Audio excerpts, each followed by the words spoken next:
Okay, this time we're going to replace the spark plugs on the 2019 Nissan Rogue. This car is slightly over 100,000 miles. It's a great time to do the spark plugs. It's only got 4. Easy to do. Okay, you're going to need pliers for a hose clamp.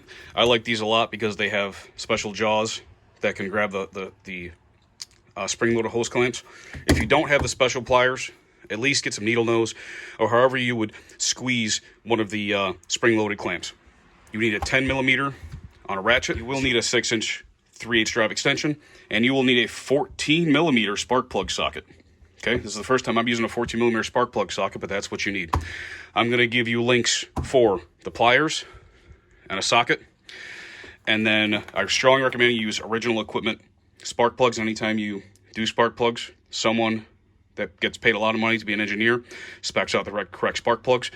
Recommend you stick with those. I'll try and give you a link for these. I'm not sure if I can find those on Amazon, but regardless, with just those tools, you'll be able to complete this project. First, we need to get this plastic duct out of our way. Okay, this just pulls up here, right there. That's a good place to start. This hose here is clipped to it. You want to unclip that right there. Let that be loose. Okay. So I don't know if you can see in the last angle, but that's what was clipped there. And this just pulls out of that little spot right there. So now we have this hose right here that has to get disconnected. And then this is connected to the throttle body too, but I think I'm going to leave that in place. So what we're going to do, we're going to reach down with some pliers to that lower clip down in there. We're going to release that and pull that hose off the valve cover. That's how that's going to go.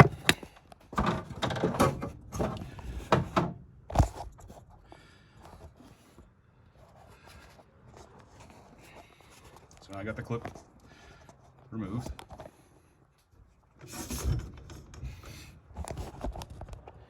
Hopefully I can pull that hose right off.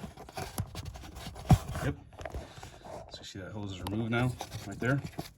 Now I should be able to rotate this whole thing up like this.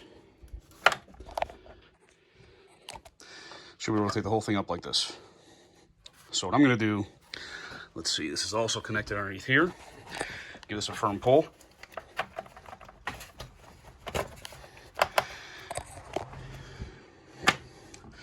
Has another one of those rubber pads down here that it sticks into. This little finger sticks into there. Okay, just like this one. So this gives us enough room to work. I'm not going to disconnect it any further. Just be careful not to rip on this too much because that's just rubber. So I may just stick something in this area just to hold this up. And then I can access all 4 coils. Those are your ignition coils. And underneath those are your spark plugs. Okay, so just putting a quart oil bottle right there is enough to hold it up out of my way. I'll pull the coils off now. All the coils are held with a 10 millimeter bolt. Each of these just has a little clip. Just going to push down a little bit there at the very back end here. Then you can pull that plug off, just like that. All 4 are the same. Push down a little bit towards the back of that plug. Maybe do it with just your fingers, but sometimes they're a little stubborn, so you want to push down a little tool sometimes. Makes it a little easier on the fingers. The plug just pulls straight off. You can pull them back a little bit so they're out of the way. Your coils will pull straight out. I like to arrange them up here on the windshield in the same order they came off. I don't know if that's really that important, but we're going to do it anyway. Then it gives you access down these tubes for all 4 of your spark plugs. Okay, so to pull these spark plugs, you need a 14 millimeter spark plug socket. I already pulled the first one. It's always a good idea to check the gap on the plugs before you put them in. So these are iridiums. They're very fragile. You've got a very fine wire point there.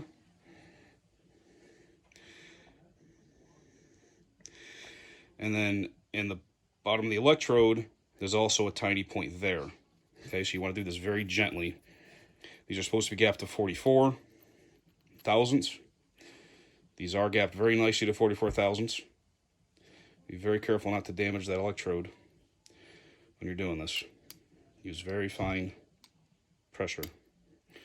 Okay, compared to one of the old spark plugs, this gap has eroded all the way to about 63 thousandths. So the gap is 50% bigger after 100,000 miles. So definitely, these are definitely due to get done. This part of the plug goes into the socket. Make sure you twist it a little bit so it goes all the way in, like that. Take this protector off. And the reason why this is a spark plug socket is special is it doesn't come out very easily. There's a rubber gripper in here that grips that top part. Okay, so now we'll just slide this down in the cavity. We'll very gently start turning it.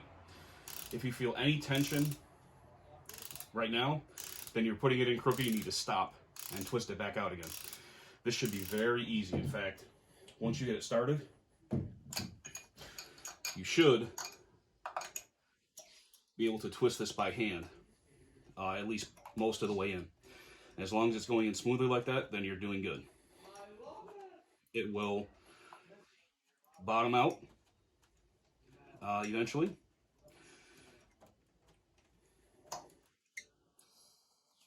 And then when the bottom part of the spark plug,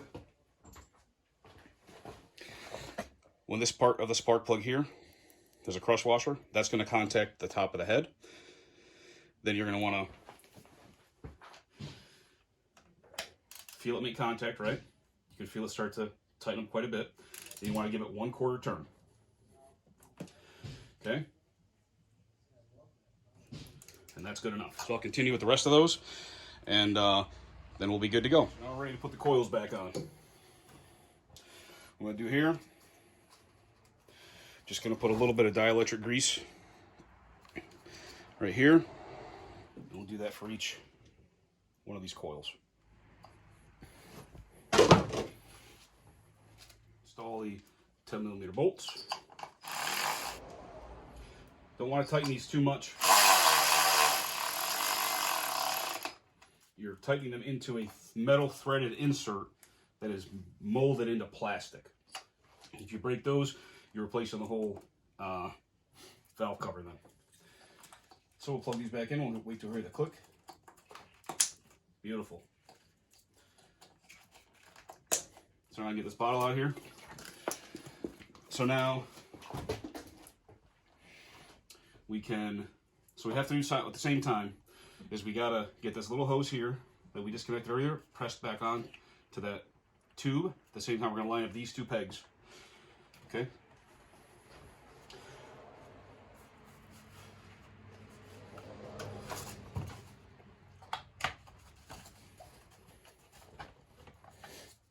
Okay. So now we'll take these. I'll have a link for these in the description. I really like these. They work better than needleless pliers because they've got these grooves in the jaws. So I can actually grab these clips, this hose clamp here, and actually it's a lot easier because the hose clamp doesn't slip out as easy. I can just guide it right down that hose where it belongs. Just like that. So now we can bring this back, click that in place. Now this is fixed, this is attached, everything's back attached the way it goes, and you've just changed your spark plugs.